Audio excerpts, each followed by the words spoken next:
Dear students, in the previous classes, we had started learning about the various forms of the business ownerships. So, whichever may be the form, according to the situation and according to the requirements, you are going to start a business. So, in the forms of a business entrepreneurship, business ownership, you had seen in the first class sole proprietorship or sole trade. About that, we have studied. Then later, we saw in the next class joint into family business and partnership form. So, these three aspects I have covered, and I have said that you have already previous knowledge of these. So, today I'll be taking these three ownership forms, that is, joint stock company, public and private, one person company, and cooperative society or cooperative enterprises. So these things I'll be explaining, and remember that I have told you I'm not giving you much details about this. You collect your information because already you have studied. Just brief information I am giving you what it means. Now for example, joint stock company, I'll be explaining to you what joint stock company is, and after that I'll be explaining to you only the characteristics of that, and other than that I will not be going to explain to you. Only to the sole trading I have given all advantages to the, so you have to for a model I have given this, after that I have not given. So for other things you go accordingly. Now we'll go with the joint hindu family you have completed. So joint stock company, so we'll be going for a now. Joint stock company means a big company made up of many people. So it is a many people's shares are involved.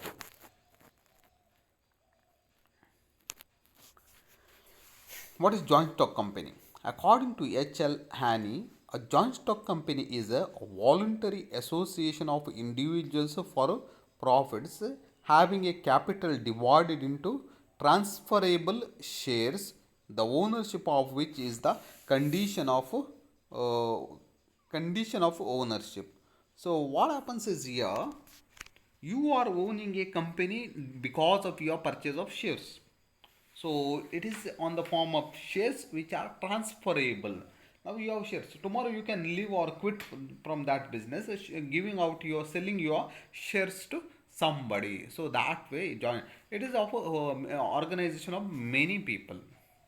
Company form of business ownership is the group of people which is incorporated under the Companies Act 1956. So to form a company, what is main important is Companies Act 1956. It has given a lot of guidelines and all the companies has to run according to these norms. Then only it becomes a joint stock company. Many people jointly invest capital in a company, therefore, it is called joint stock company. So, this is a simple form to say many people jointly invest capital in a company, that's why it is called joint stock company. The capital of a company is divided into transferable shares, which means share can be bought and sold. So capital of a company is divided into transferable shares. Means you can buy or sell. So tomorrow you can become a owner of any company if you purchase the equitable shares and all, and you can sell them also. Liability of members also is a limited. What happens is, now tomorrow if the company goes in loss, you may be losing your shares, but you don't lose your personal property, as unlike your partnership and sole trading. Company is a separate legal entity and its business is run through common seal. So it's nothing, nobody's property. Individual is nowhere. So what happens is company acts like an individual. Now take example of one what you call Usha company. Now Usha company has here, we must know that each name of the companies are there, no? That may be either any person's name or any pseudonames, anything it may be, but has an existence. You can open account on that name, that's why. So existence of company is continuous or perpetual and separate from its members. See, members tomorrow leave the company or stay with the company, but it is the company will be going continuously, and it is a perpetual, never ending its existence. But sometimes what happens is company may go loss. In such cases, they may close down. Otherwise, they will be gone continuing. So in simple words, shares of company are transferable and life of company is not affected by the entry and exits of its shareholder. This has to be remembered that shares of the company are transferable from one person, but life of the company is not affected by the entry or exit of any shareholders. That is there. So joint stock company is a perpetual company. Now, what are the characteristics of a joint stock company? A company is an incorporated or registered association group of persons. Minimum 7 persons are required to form a public company, while minimum 2 persons can form a private company. So, if you are having a private company, then you are minimum 2 persons are required. So, but in a public company, minimum 7 people are required. A company is known as artificial person as it is created by law. The name of a company which is given, it is always known as a artificial company. Then we have a company is a separate legal entity and it is free from its shareholders. So a company is a separate legal entity and it is free from its shareholders. So it can buy property in its name and can enter into agreements. Now what happens is, now you want to purchase a land for your company, then you don't require anybody's name. Company's name itself enough, and on the name of the company only you can buy machinery, you can buy vehicle, you can buy, all those things are possible. It has a perpetual succession. Existence of company is not affected by life of its member, and that is why it is said that member may come and go but company goes on forever. So any people may die, nothing happens, because only the shares of a persons are there. They can sell to anybody, anybody can buy, anybody can sell it. There is no issue in that. Due to separate legal entity, liability of its shareholders is limited to the nominal value of the shares subscribed by the shareholders. So, liability of the shareholders is limited the way, because if a company goes in loss, what happens is they will sell the products and all and whatever is. But liability, that what the proprietor has, he will not give his personal property. Company is an artificial person, so as it cannot put its signature, companies act provides the right to use a common seal. So it is artificial person whose signature to put, therefore a common seal will be given. So common seal is a special seal bearing the name of the company and is remains in the possession of its secretary. So what happens is, one who is looking after either the CEO or some main persons, they will use the seal and their signature is put up, but on the name of the company. So usually any institution you go, you see, you require a seal. Even the bank accounts and all, your personal account, that signature is sufficient, but if you are institution, so signature, more than signature, you require a seal. To make any document legal, it is compulsory to have the common seal along with the signatures of at least two directors. So sometimes what happens is, two directors' signatures are expected, but at the same time, common seal is very important. So I hope now you understand what are the characteristics. Few more characteristics are there. We'll go on. So, actions or activities of a company are determined through two main documents, that is memorandum of association and article of association. Company cannot go beyond these two documents. So memorandum of association and articles of association is drafted well in advance. So accordingly company has to work. Then a company can raise huge amount of capital by issuing shares and debentures in the market. So see, there is no shortage of capital here. They can collect a huge amount by selling the shares. Due to huge capital, a company can also utilize the services of experts like specialized managers and company secretary, etc. So to look after your company, you can assign some very well experts. Unlike sole trade and partnership firm, risk is divided into number of shareholders. There in the partnership, risk is among the partners. In the sole trading, individual based risk. But in a company form, risk is transferred to different people, many people. The next point is, the formation of a company is a difficult and expensive task. So many formalities are required to complete before start of business. So you know that sole trading easily could be started, but this is not so easy. Since a company is an incorporated registered body, it has to follow many provisions and rules of different acts. So many acts has to be followed. Then company form of business organization is very popular and suitable especially for large scale businesses. So that also has to be followed. So for a small scale, this company is not a good idea, but for a large scale, it is busting. Winding up of the company is also very difficult and very lengthy procedure has to be followed to wind up the company. To start and close sole trading is very easy. Partnership is very easy, but company form is not easy. There are a lot of procedures to be followed. So, what are the types of the companies? So, companies are divided into following two categories. One is a private company, another is a public company. So, I'm not. You don't require much information regarding this. Just for your what you call understanding, I have given this private company and public company. Private company is started by the private people. Public company is a government holding.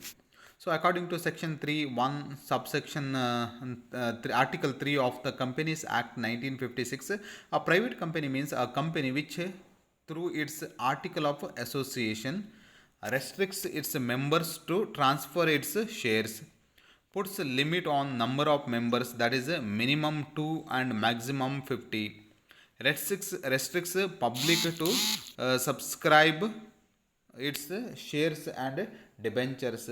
Minimum paid up capital of 1 lakh rupees amount is subject to change from time to time. Any other restrictions imposed by government time to time through Company Act. What are the requirements of a private company? It's given, not that important. Then you have a public company. Public company according to section 3, subsection 1 and article 4 of the Companies Act 1956. Public company means a company which is not private.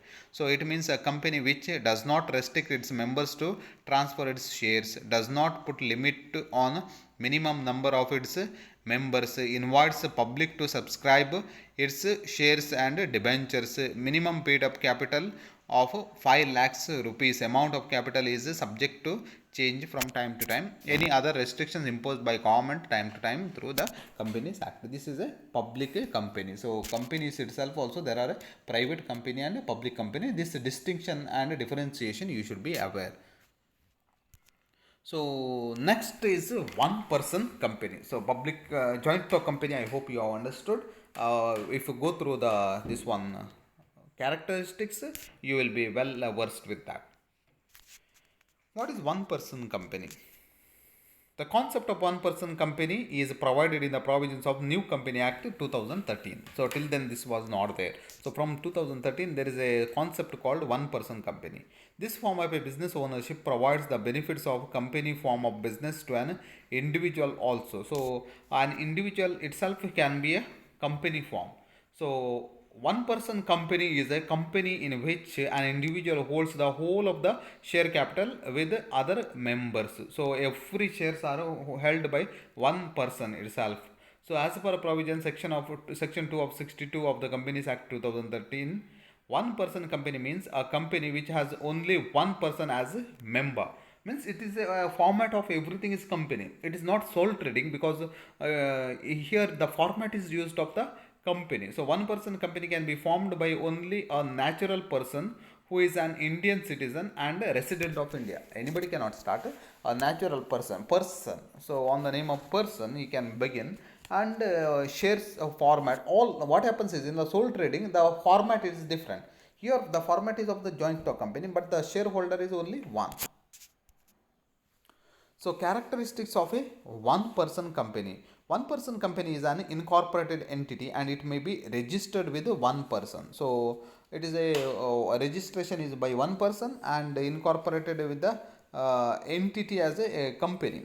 So the liability of the sole shareholder shall be limited up to capital contribution unless business is not run in mala fide manner, means in a big manner. What happens is this is there is a this is the main difference between the sole trading and the one person company. So in the one person company, how much he has invested as a share capital, that much only is a liability for him when a company occurs a loss. Rest of the amount is not a what you call liability for him. In the sole trading, if you are losing a business, everything you have to sell. Your personal property also. Here, personal property need not be given. This is main differences. So one person company is managed by the owner and his representatives. Either he himself this one what you call manages, or he will assign the representative. There should be at least one director of one person company. One person company will meet all the substantial statutory requirements as prescribed in the Companies Act. So Companies Act rules and regulations has to be followed because it's a company. It provides opportunities to small entrepreneurs and professionals like chartered accountants, lawyers, doctors, etc. to enjoy the benefits of company form of business. Sole trading is a different nature. That's why to these people, so chartered accountants company you might have heard. So to start a company, it's possible for them. So along with the corporate entity, it provides advantages like quick decision making and business secretary, etc. So in the joint stock company, quick decision not possible. But if it is a one person company, it's very easily you can make the business decisions. Due to one man control, life of one person company is uncertain. So whenever the one person company may come to an end at any time. It suits to professional activities of activities and small businesses. So to a big business, it will not work out because you require a huge capital. Here, one person's capital, how much will be there? So it suits only for a small businesses and not to the big businesses. So this is regarding the one person company. So next we have a cooperative enterprise. Cooperative means many people join and a cooperative rules and regulations are there. That will be cooperative enterprise is a voluntary association of group of persons who have joined together to promote their common interest. So it is a group of people joined together. It's not a partnership firm, but rather a cooperation.